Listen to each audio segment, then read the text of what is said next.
Capítulo 44. El Dharma hace frente a una fuerza terrible. Los demonios y diablillos cruzan un paso de montaña. No se detienen en su camino hacia el oeste, decididos a hacerse con las escrituras y obtener así la libertad auténtica. No parece importarles que las pruebas sean muchas, y su fama sea incrementada con cada paso que dan. Los días se suceden con la rapidez de liebres que corren, o picazas que huyen. Las flores se van marchitando, y los pájaros dejan de cantar, dando paso a una nueva estación. En un simple grano de polvo, el ojo es capaz de descubrir más de 3000 mundos diferentes, pero a los peregrinos no parece importarles. Con tal de ver cumplido su sueño, no dudan en alimentarse del viento, y descansar sobre el rocío. Lo más desesperante es que no saben cuándo lo verán hecho realidad.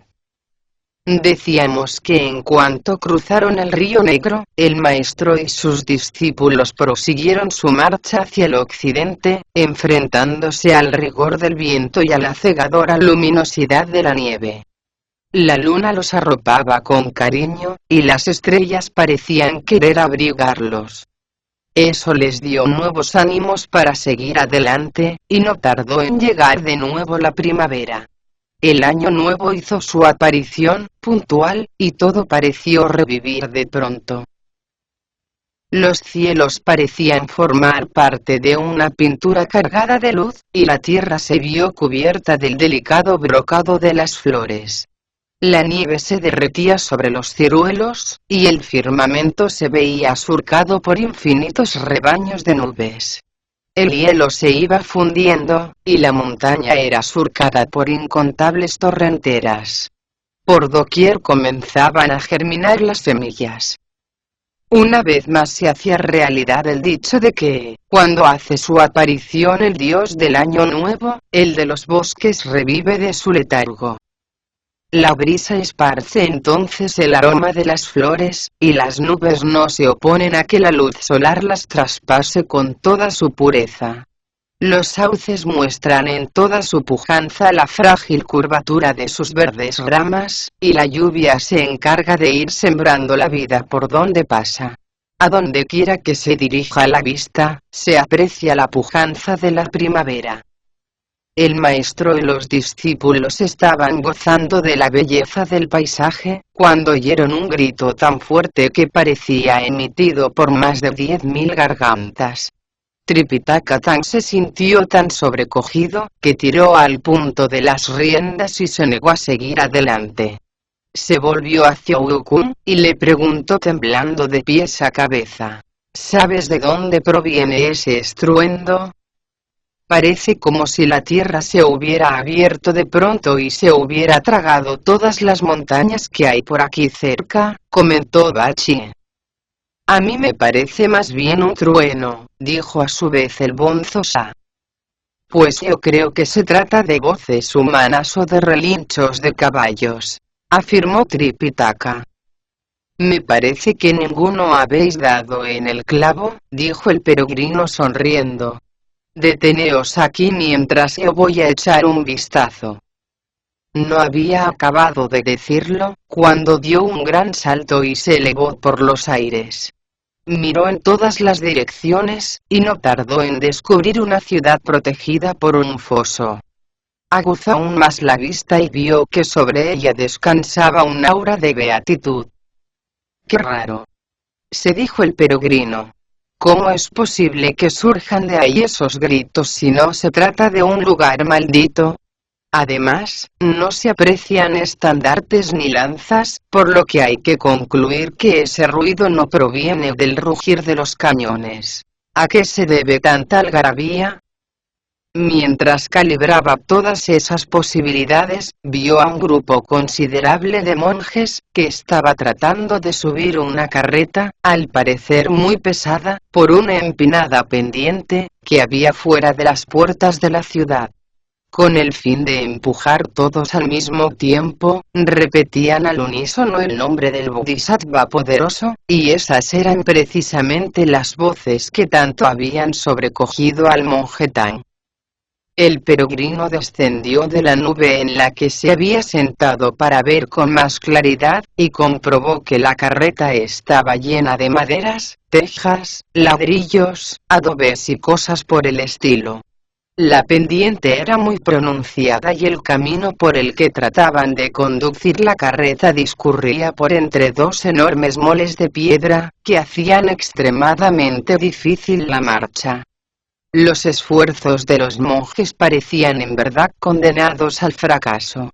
Había sin embargo otro dato que llamó poderosamente la atención del peregrino: el día era muy cálido y resultaba normal que la gente vistiera sus ropas más livianas, pero aquellos monjes solo lucían harapos. El peregrino jamás había visto monjes más pobres. ¡Qué extraño!, volvió a decirse. Por fuerza tienen que estar reparando un monasterio y no han podido encontrar a nadie que los ayude, quizás porque es la época de la siega y todo el mundo está trabajando en sus campos. Mientras cavilaba de esta forma, vio salir de la ciudad a dos taoístas jóvenes. En la cabeza lucían unos gorros tan luminosos como estrellas, vestían unas túnicas llenas de bordados, calzaban unas botas con la parte superior de seda, y llevaban ceñida la cintura con unas fajas de seda de la mejor calidad. Sus rostros, redondos como la luna llena, exudaban salud por todos sus poros. Su prestancia era tal, que parecían de hecho criaturas procedentes del paraíso de Jade. Lo más desconcertante, sin embargo, fue que cuando los monjes vieron a los dos taoístas, se pusieron a temblar de miedo, redoblando desesperadamente sus esfuerzos por hacer entrar la carreta en la ciudad. Cayendo en la cuenta de lo que sucedía, el peregrino exclamó indignado: «Eso lo explica todo». Había oído decir que en la ruta hacia el oeste existía un lugar en el que el taoísmo goza de todos los privilegios, mientras que al budismo se le niega el simple derecho a la existencia. Creo que sin quererlo, hemos dado con él. Debo informar inmediatamente al maestro de todo esto. Sin embargo, con el fin de evitar interpretaciones erróneas, es preciso que investigue con más detenimiento lo que aquí está ocurriendo. Voy a bajar a preguntarles. No hay mejor método de averiguar la verdad que interrogar directamente a las partes implicadas. Bajó de la nube, y tras sacudir ligeramente el cuerpo, se transformó en un taoísta mendicante de la secta de la verdad absoluta. En el hombro izquierdo llevaba colgada una cesta de exorcista. Sin dejar de golpear con las manos un pez de madera, ni de recitar textos sagrados, se dirigió hacia los dos taoístas y les dijo: «Este humilde hermano vuestro os presenta sus respetos». «¿De dónde venís?», le preguntó uno de ellos devolviéndole el saludo. «Ni yo mismo lo sé», respondió el peregrino. «He recorrido hasta el último rincón de los mares y alcanzado el mismo límite de los cielos. Si me he llegado hasta aquí, ha sido con el único propósito de obtener unas cuantas limosnas. ¿Podríais indicarme qué calle de esta ciudad es la más piadosa y respetuosa con los seguidores del Tao? Me gustaría sentarme en ella y pedir a los viandantes un poco de comida». «¿Por qué habláis de esa forma tan poco elegante?», le echó en cara uno de los taoístas. «¿Qué queréis decir con eso?», volvió a preguntar sorprendido el peregrino. «No hay cosa más carente de elegancia que mendigar la comida que uno se lleva a la boca», contestó el taoísta. «Los que hemos renunciado a la familia, vivimos de la limosna», replicó el peregrino. «¿De dónde voy a obtener mi sustento, si renuncio a la mendicidad?». Se ve que venís desde muy lejos y no conocéis nuestra ciudad, dijo el taoísta sonriendo. Aquí no solo son partidarios del Tao los funcionarios tanto civiles como militares, sino que hasta la gente ordinaria, sin distinción de estado o edad, se mata por darnos de comer en cuanto nos ve. En esta ciudad tenemos asegurado el sustento. Por si esto no bastara, el hombre que la gobierna es extremadamente piadoso y no deja de favorecer a los que nos esforzamos por seguir los senderos del Tao. Reconozco que vengo desde muy lejos y que, dados mis pocos años, desconozco cuánto ocurre en esta ciudad, admitió el peregrino. ¿Os importaría decirme cómo se llama y explicarme por qué su rey se muestra tan benigno con los que nos hemos entregado en cuerpo y espíritu a la práctica del Tao? Esta ciudad es conocida como Reino de la Carreta Lenta, y el hombre que se sienta sobre su trono es pariente nuestro, informó el taoísta. ¿Queréis decir que un taoísta fue promovido al cargo real?, inquirió el peregrino con grandes gestos de asombro. No, contestó el taoísta. Lo que sucedió fue lo siguiente. Hace aproximadamente 20 años esta región se vio azotada por una sequía tan terrible, que del cielo no cayó ni una sola gota de lluvia y se secaron todas las plantas, incluido el arroz.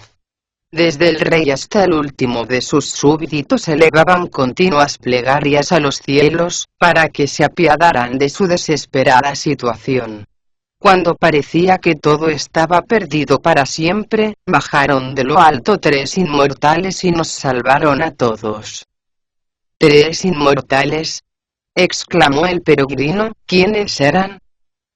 3 de nuestros maestros, por supuesto, explicó el taoísta. ¿Cómo se llamaban?, insistió el peregrino. El primero, contestó el taoísta, respondía al nombre de Gran Inmortal de la Fuerza de Tigre. El segundo, Gran Inmortal de la Fuerza de Ciervo. Y el tercero, Gran Inmortal de la Fuerza de Cabra. ¿Qué clase de poderes mágicos poseían tan destacados maestros?, inquirió una vez más el peregrino. Para ellos, explicó el taoísta, condescendiente, producir lluvia era tan fácil como dar palmadas. Podían además levantar vientos a voluntad, producir aceite con solo apuntar con el dedo al agua, y transformar las piedras en oro simplemente con tocarlas. Todo ello lo hacían con la misma rapidez con que uno se da la vuelta en la cama. Con semejantes poderes no les costó mucho hacerse con el genio creador del cielo y la tierra, dominando a placer la influencia que sobre todo ejerce en las estrellas y constelaciones. A la vista de cuanto hicieron, no es extraño que el rey haya declarado a todos los taoístas como pertenecientes a una casta real. ¡Qué suerte la de ese gobernante!, exclamó el peregrino. Con razón afirma el proverbio que la magia mueve a los señores y ministros. Esos maestros poseen tales poderes, que no me extraña que el rey los haya considerado como pertenecientes a su propia casta. ¿Creéis que también yo puedo entrevistarme con ellos?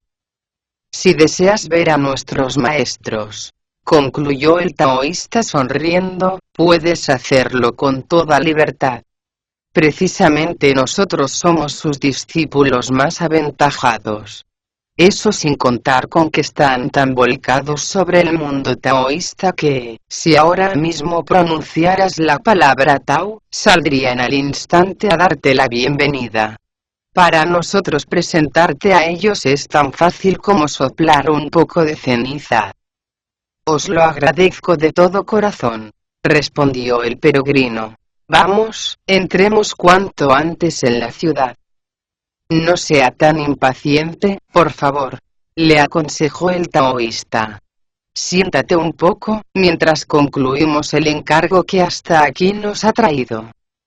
¿Qué queréis decir con eso de encargo?, exclamó el peregrino, escandalizado. Los que hemos renunciado a la familia somos libres del todo y no tenemos preocupaciones o lazos que nos aten a nada.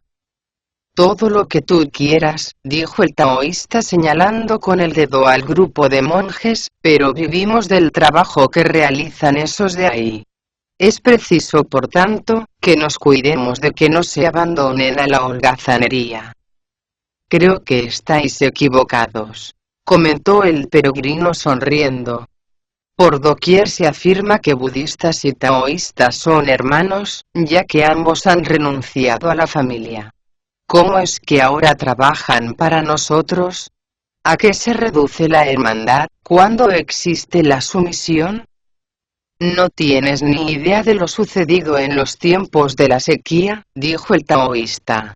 Cuando todos gemíamos por la lluvia, los monjes suplicaban a Buda y los taoístas dirigíamos nuestras plegarias a la estrella polar, interesados ambos únicamente en el bien de todo el reino.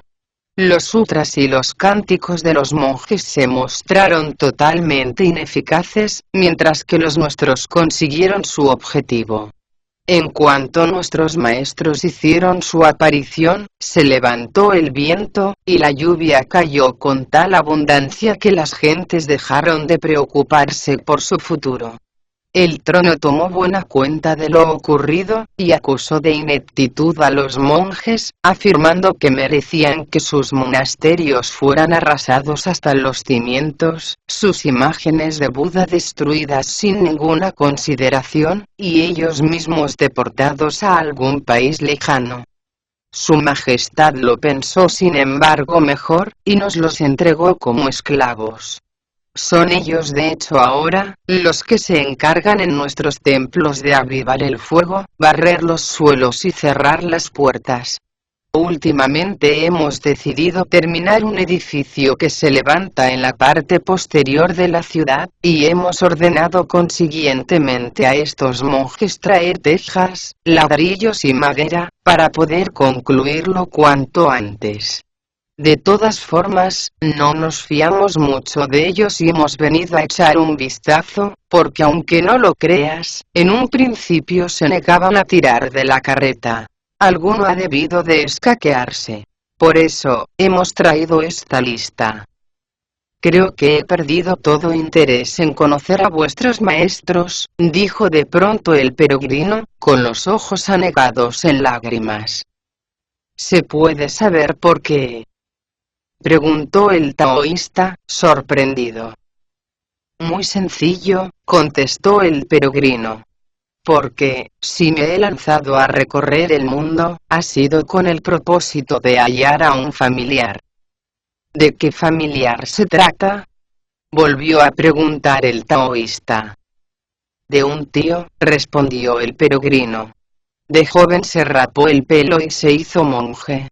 Hace algunos años el hambre se enseñoreó de nuestra ciudad, y él hubo de emigrar a otra parte en busca de limosnas. Desde entonces no hemos vuelto a verle. Soy consciente de las obligaciones que me atan a mis mayores, y ese es el motivo que me ha inducido a recorrer el mundo en su busca. Es muy posible que se encuentre entre esos desgraciados de ahí abajo. Si me lo permitís, me gustaría ir a comprobarlo, antes de entrar con vosotros en la ciudad. No hay ningún problema, afirmó el taoísta. Baja tú a pasar lista si quieres. En total tiene que haber 500. Mira a ver si tu tío está entre ellos. Si es así, le dejaremos en libertad. No en balde eres tú uno de los nuestros. Si te parece, nosotros nos quedaremos sentados aquí, y después entraremos en la ciudad, ¿de acuerdo? El peregrino se lo agradeció con grandes aspavientos, y se despidió de ellos no sin antes inclinar ampulosamente la cabeza. Sin dejar de golpear el pez de madera, se dirigió hacia donde estaban los monjes tratando desesperadamente de hacer subir la carreta. Al verle aparecer por el estrecho pasillo que conducía al pie de la ladera, todos se echaron al suelo, diciendo con voz temblorosa: Ninguno de nosotros se ha rendido a la indolencia, seguimos siendo 500, y todos estamos tratando de llevar esta carreta a la ciudad. Estos monjes, se dijo el peregrino con pena, han debido de pasarlo muy mal, a manos de esos taoístas. Hasta de alguien tan poco autoritario como yo se asustan. ¿Qué harían si se toparan con un taoísta de verdad? Seguro que se morían de miedo. Se acercó más a ellos, y añadió, agitando la mano para darles confianza. Levantaos y no temáis. No he venido a inspeccionar vuestro trabajo, sino con el ánimo de encontrar a un pariente. Al oír que estaba buscando a un familiar, todos se lanzaron sobre él, estirando la cabeza y saltando, con la vaga esperanza de que pudieran ser la persona en cuestión. ¿Quién de nosotros es vuestro pariente?, preguntaban ilusionados. El peregrino se les quedó mirando durante un rato y después soltó una sonora carcajada. ¿Por qué os reís de esa forma, si según parece, habéis sido incapaz de encontrar a la persona que buscáis? ¿Queréis saber por qué me río así?, repitió el peregrino. ¿De verdad queréis saberlo? Me río porque a pesar de vuestra edad, sois tan inmaduros como críos. Vuestro nacimiento se produjo en un momento tan poco favorable que vuestros padres decidieron deshacerse de vosotros, antes de que vuestra mala suerte afectara a toda la familia, incluidos vuestros hermanos y hermanas. ¿Por qué no seguís el camino que conduce a las 3 joyas ni respetáis las leyes de Buda? ¿Cómo habéis renunciado al recitado de las letanías y a la lectura de los sutras? ¿Por qué servís a los taoístas de buen grado, aceptando ser esclavos suyos? Es increíble que os sometáis a este trato, como si fuerais vulgares siervos. ¿Os estáis burlando de nosotros?, exclamaron asombrados los monjes. Por fuerza tienes que venir desde muy lejos, para no estar al tanto de lo que aquí ocurre. ¿Crees que no presentamos de continuo quejas y súplicas? Es verdad que procedo de un lugar muy lejano, reconoció el peregrino. Por lo que respecta a vuestras quejas, hasta ahora no he oído ni una sola. El señor que rige los destinos de nuestra ciudad es tendencioso y malvado, confesaron de improviso los monjes, echándose a llorar. Solo se preocupa de los taoístas y odia a los budistas. ¿A qué obedece una actitud tan extraña?, preguntó el peregrino. Hace cierto tiempo, explicaron ellos, este lugar necesitaba con urgencia de lluvia, porque la sequía había destrozado prácticamente todos los campos. De pronto, se presentaron esos 3 inmortales, engañaron al rey y le obligaron a derribar nuestros monasterios, prohibiéndonos al mismo tiempo regresar a nuestros puntos de origen.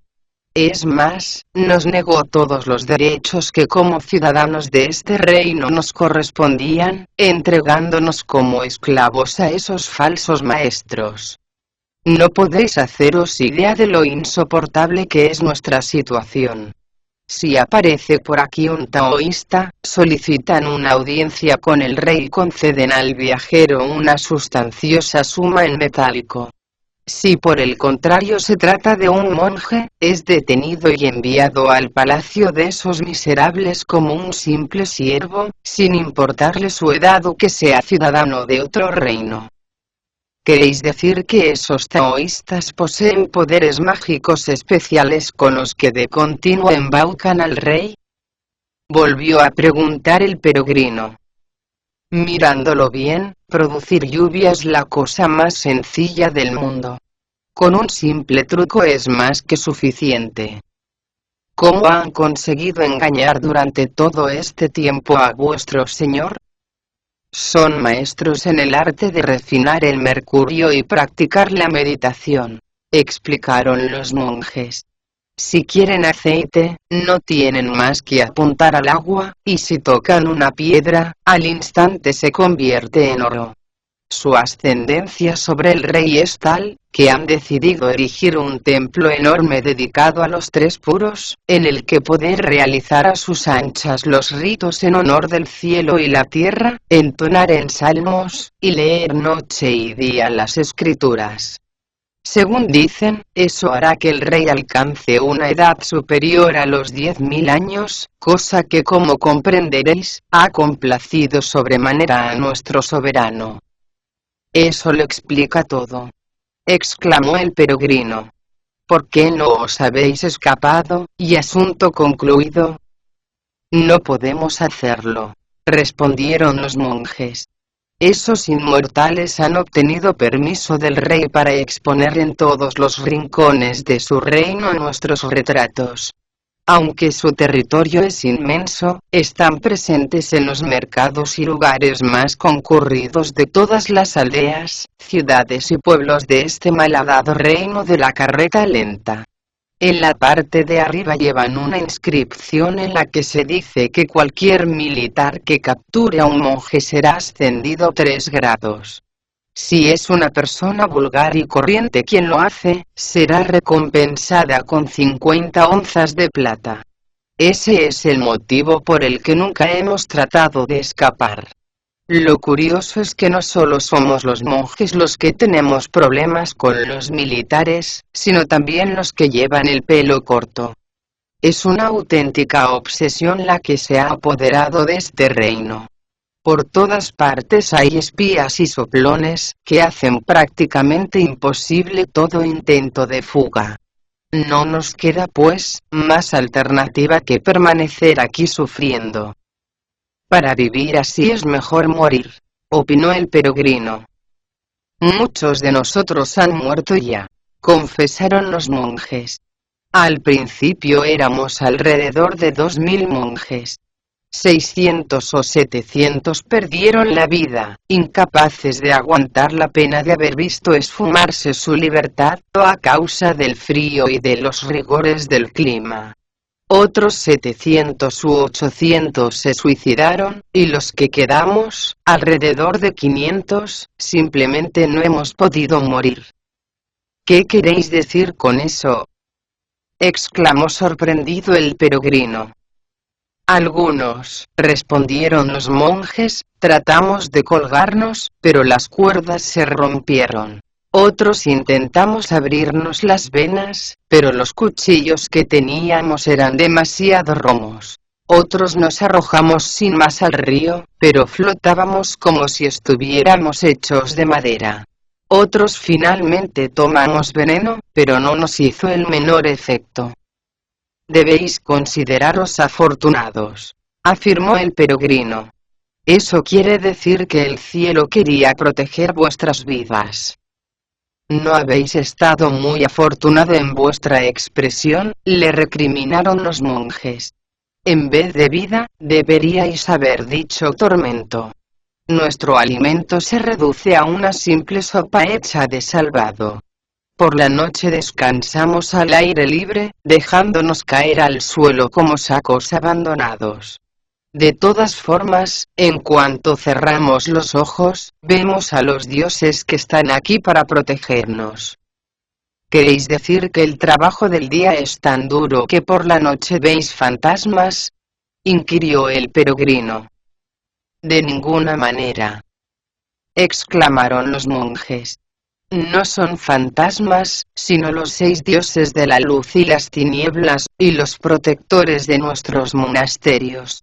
En cuanto cae la noche, se llegan hasta nosotros y reaniman a los que están a punto de morir. No son muy razonables que digamos, comentó el peregrino. Lo que tenían que hacer es dejaros morir y permitiros así alcanzar cuanto antes el mundo superior. ¿A qué viene protegeros de esa forma? En nuestros sueños, contestaron los monjes, tratan de animarnos, aconsejándonos que desistamos de buscar la muerte y hagamos todo lo posible por aguantar un poco más, porque no va a tardar en llegar, procedente del reino de los Gran Tan, de las tierras del este, un monje santo que se dirige hacia el paraíso occidental en busca de escrituras. Según nos han comunicado los dioses, viaja con él, como discípulo, el gran sabio, Sosia del cielo, que posee enormes poderes mágicos. Pese a todo, se trata de una persona sensible y recta, que vengará todas las injusticias que se cometen en el mundo, protegerá a los que se hayan oprimidos, y consolará a los huérfanos y a las viudas. Se nos insta a que esperemos con paciencia su venida, pues desplegará todo su poder, destruirá a los taoístas, y hará que las enseñanzas del Zen y de la pobreza absoluta recuperen el lugar de honor que corresponde. Al oír esas palabras, el peregrino sonrió y se dijo complacido: no puede decirse que no tenga poderes, cuando hasta los mismos dioses se encargan de ir pregonando por ahí mi fama. Sin más, se dio media vuelta, y golpeando otra vez con la mano el pez de madera, se dirigió hacia los dos taoístas, que le preguntaron: ¿habéis encontrado a vuestro pariente? Sí, contestó el peregrino sonriendo con malicia. Todos esos de ahí abajo son mis familiares.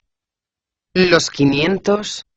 Exclamaron los taoístas. ¿Cómo es posible que tengáis tantos parientes? 100 son vecinos míos, que viven a mi izquierda, explicó el peregrino. Otros 100 viven a mi derecha. 100 más son familiares míos por parte de mi padre, y otros tantos por la de mi madre. Los 100 que quedan son nuestros sirvientes. ¿Satisface eso vuestra curiosidad? Si los dejáis marchar, entraré con vosotros en la ciudad. De lo contrario, jamás pondré el pie en ella. ¿Estás bien de la cabeza? Le regañaron los taoístas, no sabes lo que dices. Esos monjes son un regalo del rey. Como mucho, podemos dejar en libertad a 2 o 3, en cuyo caso habremos de comunicar a nuestros maestros que están enfermos y posteriormente enseñarles el certificado de defunción, para que el asunto quede zanjado para siempre. ¿Cómo vamos a liberar a todos? Es imposible. Eso sin contar con que nos quedaremos sin sirvientes y esclavos, y que hasta la misma corte puede sentirse ofendida. Con toda probabilidad el rey enviará a sus oficiales a ver qué tal marchan las obras y, al comprobar que no hay nadie, se pondrá hecho una fiera. ¿Cómo vamos a dejarlos marchar? O sea, concluyó el peregrino, que no pensáis ponerlos en libertad. No, repitieron ellos. 3 veces más volvió el peregrino a hacerles la misma pregunta, aumentando su furia a cada una de ellas. Se sacó entonces de la oreja la barra de hierro, la sacudió ligeramente en la dirección del viento, y al punto adquirió el grosor de un cuenco de arroz. Antes de descargarla con todas sus fuerzas sobre las cabezas de los taoístas, la probó con su mano. El golpe fue tan terrible, que el cráneo se les quebró, la sangre fluyó en abundancia, saltaron trozos de seso, la piel se les rasgó, el cuello se les rompió, y su cuerpo cayó exánime al suelo. Al ver desde lejos cómo había acabado con los taoístas, los monjes abandonaron la carreta y corrieron hacia él, sin dejar de gritar alarmados. ¡Qué desgracia más grande! Acabáis de matar a alguien de familia real. ¿De qué familia real estáis hablando? Preguntó el peregrino con desprecio. Cuando entran en la corte, sus maestros no se inclinan ante el rey, y cuando la abandonan, ni siquiera se despiden de él, le explicaron los monjes rodeándole apelotonadamente. Su Majestad se dirige a ellos con los respetuosos nombres de preceptores reales, hermanos mayores y respetables maestros. ¿Cómo podéis afirmar que lo que acabáis de hacer no es algo terrible? Además, ¿por qué los habéis matado, si en nada os han faltado al respeto? Simplemente habían salido a supervisar nuestro trabajo. ¿Qué será de nosotros, si esos inmortales se empeñan en decir que fuimos nosotros los que acabamos con sus vidas? Sintiéndolo mucho, nos vemos en la obligación de entrar en la ciudad e informar a las autoridades de vuestro crimen. Dejad de quejaros como plañideras, de una vez. Le surgió el peregrino. Yo no soy un taoísta de la secta de la verdad absoluta, sino vuestro libertador. Acabas de matar a 2 hombres y tienes que pagar por ello, sentenciaron los monjes. No quieras implicarnos también a nosotros. No queremos saber nada de tus afanes libertadores. Soy el peregrino Sanokun, declaró entonces él, discípulo del monje Tan, y estoy aquí para salvaros la vida. No, no, gritaron ellos. Es imposible. Tú no te pareces en nada al hombre que ha de salvarnos. ¿Cómo lo sabéis, si jamás le habéis visto? Replicó el peregrino. En sueños, explicó uno de los monjes, hemos visto a un anciano que se hace llamar la estrella de oro del planeta Venus, y nos ha explicado con todo detalle cómo es ese peregrino San. Nos lo ha repetido tantas veces que no podemos fallar. En cuanto le veamos, le reconoceremos sin ninguna dificultad. ¿Qué os ha dicho ese anciano?, inquirió curioso el peregrino. Que el gran sabio posee unos ojos tan vivos que parecen de rayos, unas cejas protuberantes y bien pobladas, una cabeza redonda, un rostro velludo y carente de mentón, unos dientes llamativamente separados, una boca puntiaguda, y un carácter juguetón y astuto. Su apariencia es tan extraña como la de un dios del trueno. Es, por otra parte, un experto luchador. Maneja con tal perfección una barra de hierro con los extremos de oro, que en cierta ocasión logró dominar con ella todo el cielo. Ahora, sin embargo, es un protector de la verdad y discípulo del monje más virtuoso que imaginarse pueda. Su mayor obsesión, de hecho, es librar de sus angustias a quien se encuentra en peligro. Al oír esa descripción, el peregrino se sintió a la vez satisfecho y ofendido. Satisfecho, porque los mismos dioses se habían encargado de extender su fama, y ofendido, porque esos bribones, según su propia manera de pensar, habían revelado a simples mortales su auténtica forma originaria. En fin, concluyó hablando en voz alta, he de reconocer que mi descripción no concuerda en nada con la del peregrino San. Tengo que confesaros, no obstante, que soy discípulo suyo, y como acabáis de ver, me encanta ir en busca de problemas. Pero, esperad un poco y mirad hacia allí. ¿No es eso que se acerca por allí el peregrino San? Señaló hacia el este con el dedo, y los monjes volvieron curiosos la cabeza, momento que aprovechó para recobrar la forma que le era habitual. Los monjes le reconocieron enseguida, y arrodillándose ante él, dijeron emocionados: os mirábamos con nuestros ojos mortales, y éramos incapaces de ver más allá del disfraz que llevabais puesto. Vengad este trato vejatorio, y expulsad a nuestros enemigos de esta ciudad, que siempre ha sido nuestra. Seguidme, gritó el peregrino, y los monjes obedecieron, seguros de la victoria. Sirviéndose de sus extraordinarios poderes, el gran sabio hizo subir por la pendiente la carreta. Pero antes de llegar a la cima, la abandonó a su suerte y cayó dando tumbos, hasta que se deshizo totalmente tras chocar con una pared rocosa. Los ladrillos, la madera y las tejas quedaron desperdigados por las laderas. Ahora dejadme solo, ordenó el peregrino a los monjes.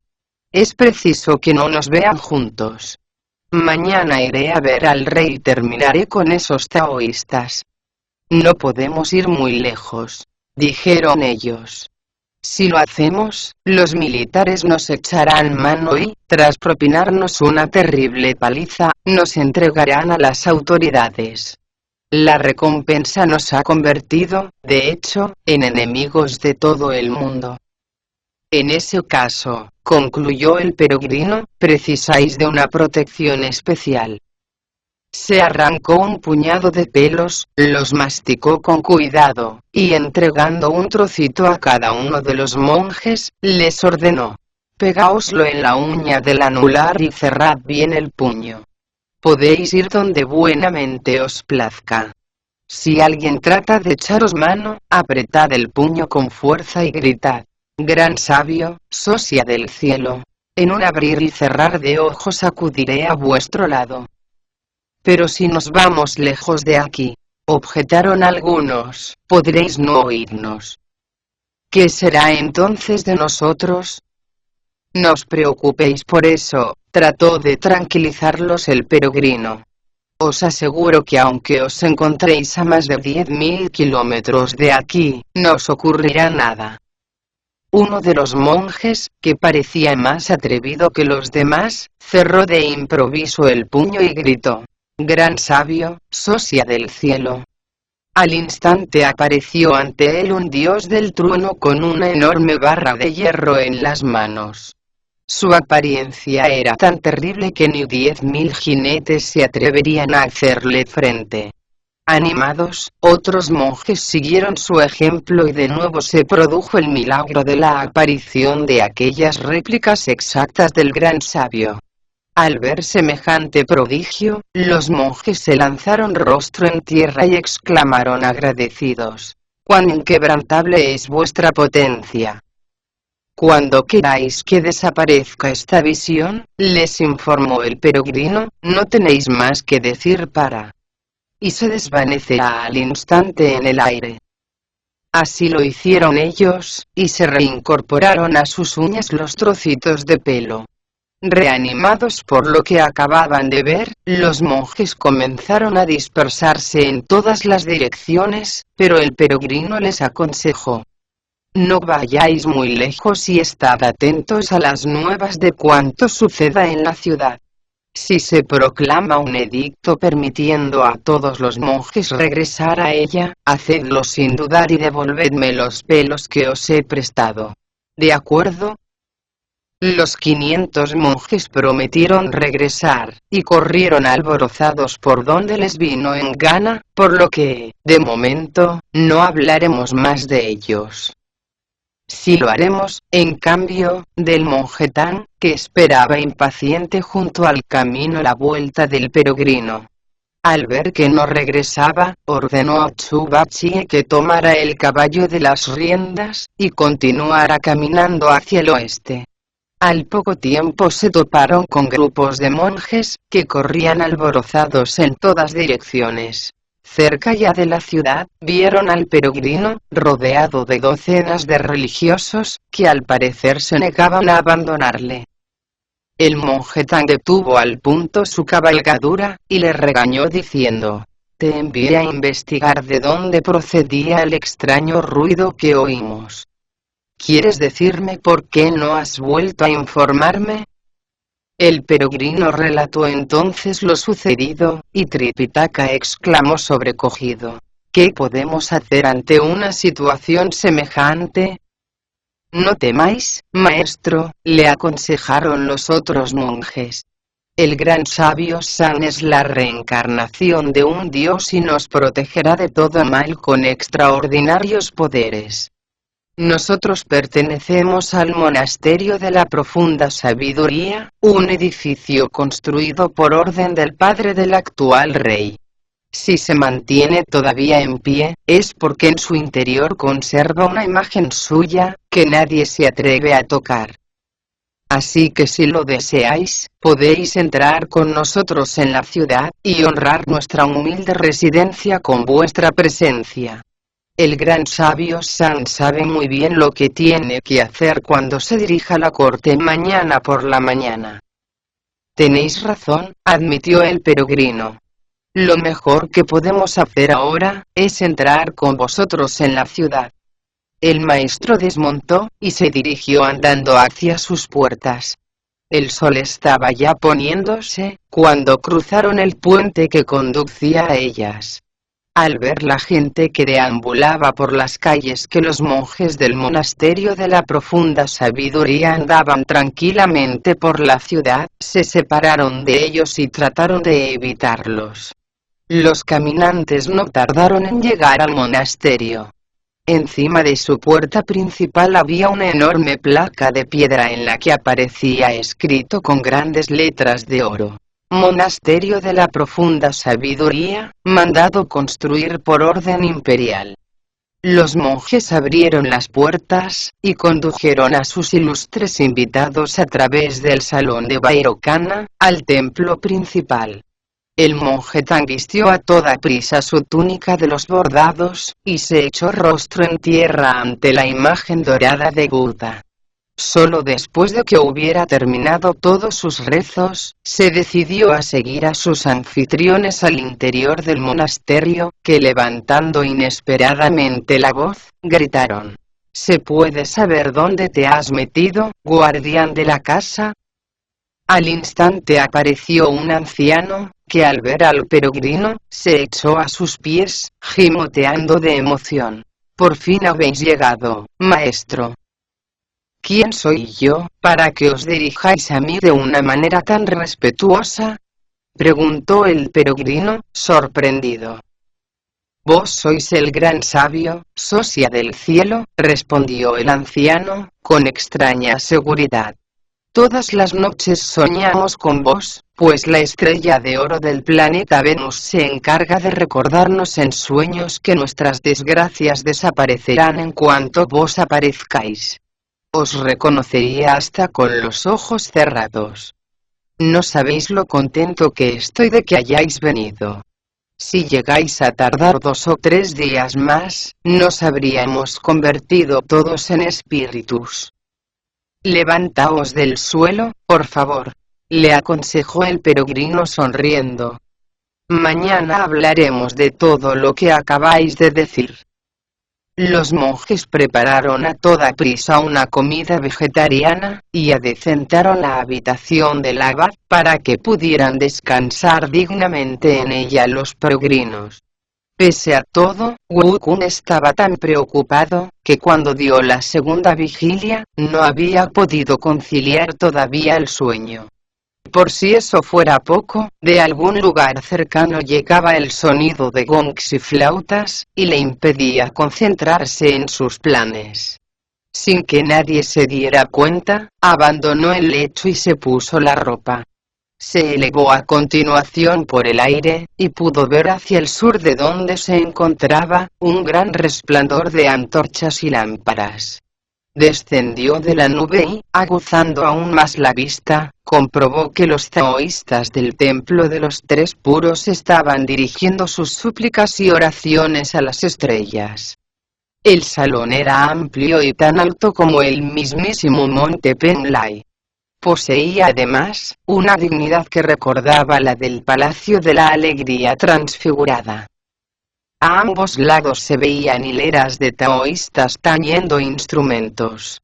Los maestros, con tablillas de jade en las manos, ocupaban la parte central. En aquel momento se hallaban ocupados en la lectura del Tao Te Ching y en el recitado de la letanía para alejar a los enemigos. Al mismo tiempo, redactaban conjuros, y oraban a lo alto con el rostro hundido en el polvo.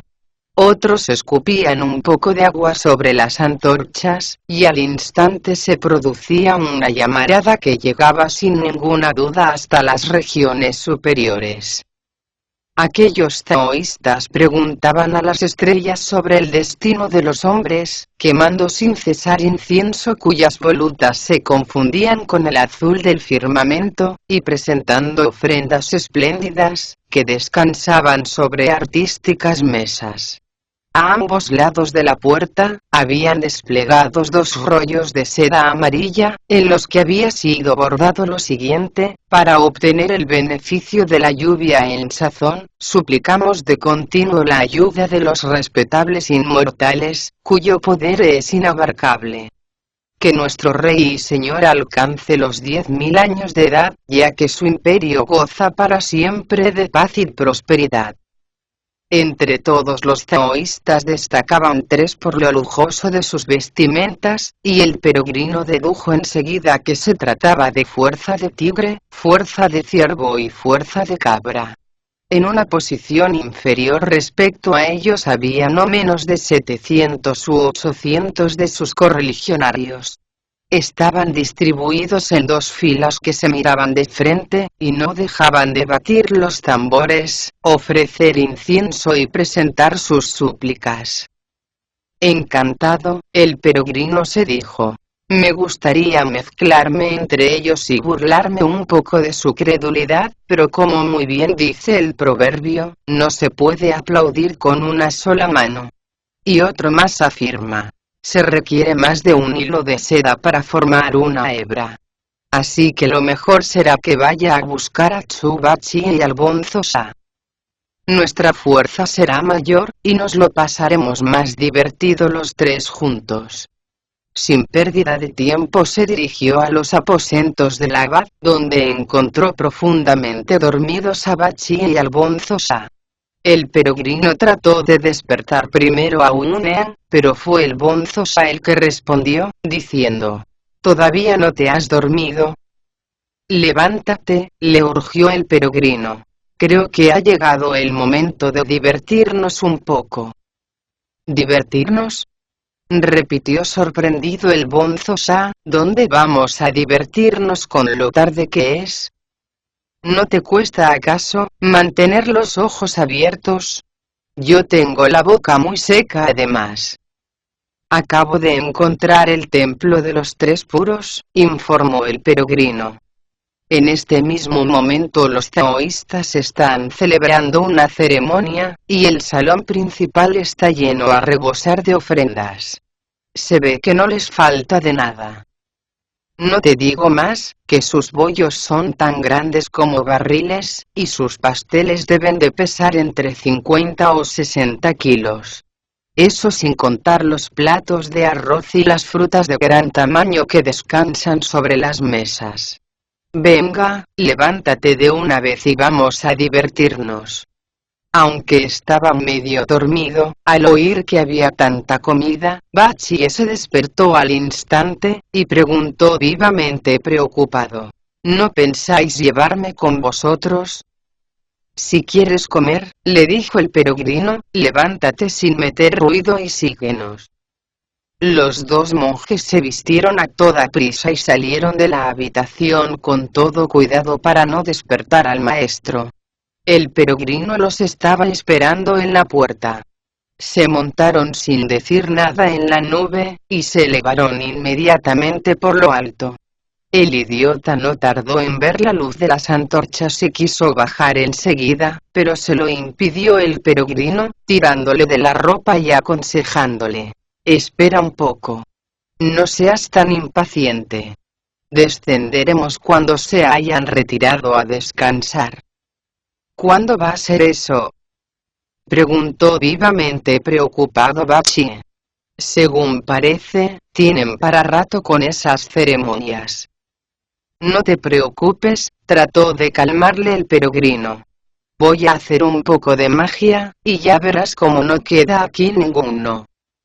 En efecto, no había acabado de decirlo, cuando hizo un gesto mágico con los dedos y recitó el correspondiente conjuro, mirando hacia el sudoeste. Al instante se levantó un torbellino que recorrió todo el templo de los tres puros, derribando jasrones y candelabros, y haciendo añicos los exvotos que colgaban de las paredes. El templo quedó completamente a oscuras y los taoístas se sintieron tan sobrecogidos, que el inmortal fuerza de tigre hubo de terminar sugiriéndoles: es mejor que cada uno se retire a sus aposentos, pues este viento, sin duda de origen divino, ha apagado todos nuestros hachones, antorchas y lámparas. Mañana nos levantaremos un poco más pronto de lo habitual y recitaremos otras cuantas escrituras más, para compensar de alguna manera la interrupción de esta noche. Los taoístas obedecieron al instante, y el peregrino, Bachie, y Bonzo ya pudieron por fin descender de la nube y dirigirse al interior del templo de los tres puros. Sin preocuparse de comprobar si estaba cruda o cocida, el idiota agarró una fuente de verdura y se la tragó de golpe. El peregrino agarró entonces su barra de hierro y trató de darle un golpecito en la mano. Bachie logró apartarla a tiempo, y protestó malhumorado. ¿Por qué quieres pegarme, si todavía no sé a qué sabe esto? Debes cuidar un poco tus modales, le reprendió el peregrino. Antes de empezar a comer es preciso sentarse con educación. Cuidado que eres pesado, protestó Bachie. Robas toda esta comida y todavía tienes la cara de hablar de modales. ¿Qué harías si fueras un simple invitado? ¿Quiénes son esos bodhisattvas que hay sentados allí? Preguntó de pronto el peregrino. ¿De quién estás hablando? Exclamó Bachie. ¿Es que eres incapaz de reconocer a los tres puros? ¿Qué tres puros? Repitió Bachie.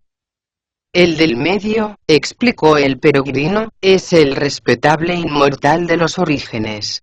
El de la izquierda, el señor de los tesoros espirituales. El de la derecha, Lao Tse.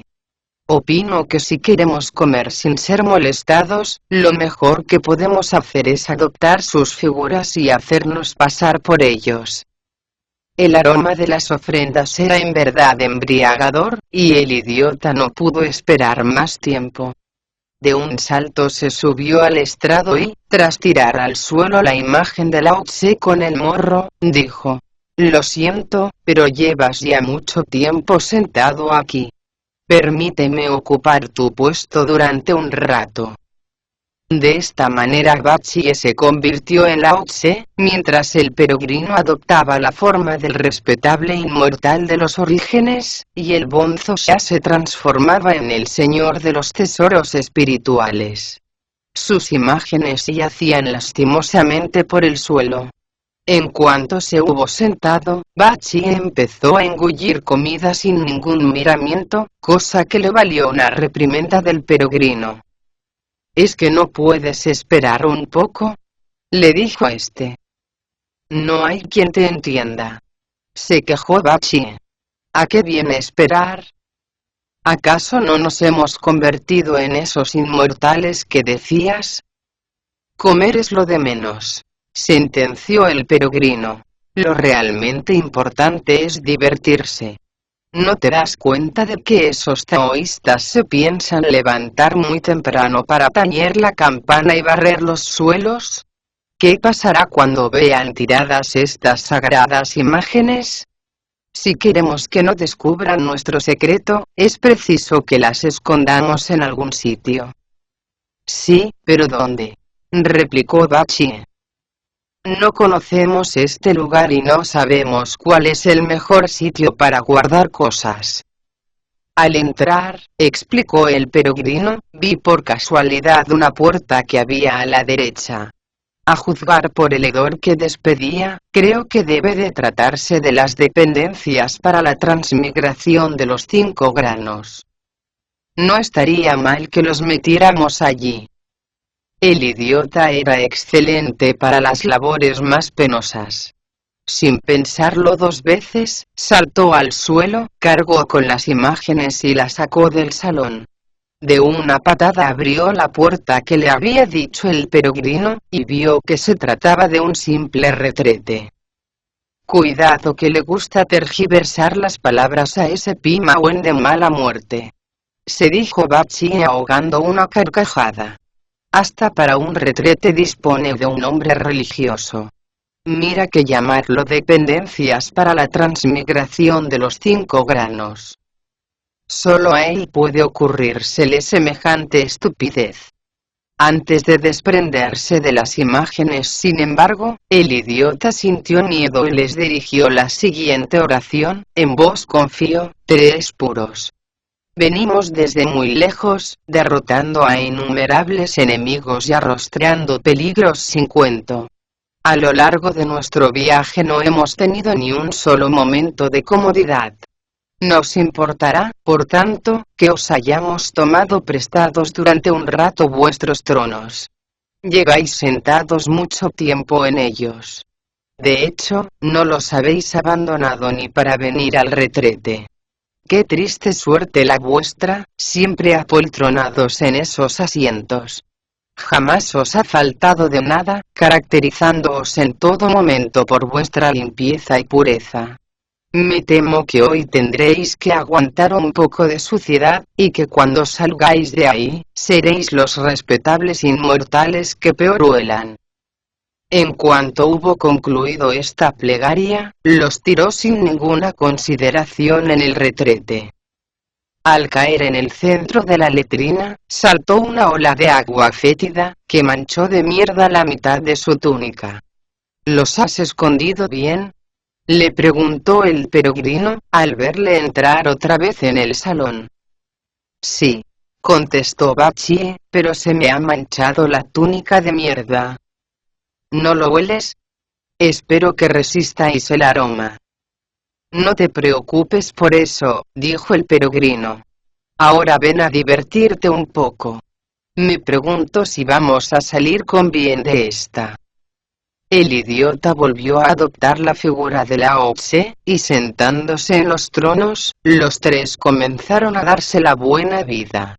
Primero dieron cuenta de los enormes bollos, engullendo a continuación los platos de verdura, los condimentos de arroz, las empanadillas, las galletas, los pastelillos, las fritangas, y los platos cocinados al vapor, sin importarles si estaban calientes o fríos. El peregrino San no era muy amigo de ese tipo de comida y tomó unas cuantas frutas, más por acompañar a los otros, que por llenar la barriga. Bachie y el bonzo Sha, por su parte, fueron terminando un plato tras otro con la velocidad con que los cometas persiguen a la luna, o el viento dispersa las nubes. Al poco rato no quedaba absolutamente nada. Sin embargo, no parecieron desanimarse. Se sentaron tranquilamente en los tronos y empezaron a charlar a la espera de que comenzara a hacerles la digestión. Pero ocurrió lo que tenía que ocurrir. Estaba escrito en las estrellas. En el ala este vivía un joven taoísta, que, en cuanto puso la cabeza en la almohada, volvió a levantarse de un salto, diciéndose sobresaltado: «¡Qué cabeza la mía! Creo que he dejado mi campanilla en el salón de las ofrendas. Si la pierdo, los maestros me echarán mañana una bronca terrible. Será mejor que vaya inmediatamente a por ella». Se volvió pues, hacia su compañero de habitación y le dijo: «Tú duérmete. Tengo que ir a por una cosa que me he dejado olvidada». Sin ponerse los calzoncillos siquiera, se cubrió con una túnica y se dirigió al salón de las ofrendas en busca de la campanilla. Estaba muy oscuro y tuvo que tantear en las sombras hasta que finalmente dio con ella. Pero al darse la vuelta para regresar a su cuarto, oyó a alguien respirando y se puso a temblar de miedo. Sacó, no obstante, fuerzas de flaqueza y se lanzó a una alocada carrera, con tan mala suerte que pisó una pepita de leches, perdió el equilibrio y la campanilla se le hizo añicos. Al ver lo ocurrido, Bachie no pudo aguantarse y soltó una sonora risotada que asustó aún más al taoísta. El pobre muchacho logró levantarse lo mejor que pudo, y sin dejar de trastabillar lastimosamente, logró por fin llegar a los aposentos de sus maestros. «Respetables instructores», se puso a gritar como un loco, al tiempo que golpeaba sin parar la puerta. «Ha ocurrido una terrible desgracia». Los tres taoístas no se habían dormido todavía, y abriendo la puerta, le preguntaron en tono recriminatorio: «¿Se puede saber de qué desgracia estás hablando?». Me dejé la campanilla en el salón de las ofrendas, y antes de acostarme, volví a por ella, explicó el joven taoísta temblando de pies a cabeza. Estaba muy oscuro, pero al ir a cerrar la puerta, oí una tremenda risotada que casi me hace perder la razón. Traed antorchas, ordenaron al punto los tres taoístas. Es preciso que comprobemos enseguida de qué se trata. Todos los taoístas que moraban a lo largo de los dos pasillos se levantaron a toda prisa de la cama y se dirigieron en tropel al salón de las ofrendas con lámparas y hachones en las manos. No sabemos de momento qué resultó de todo esto. Quien desee averiguarlo, tendrá que escuchar las explicaciones que se facilitan en el próximo capítulo.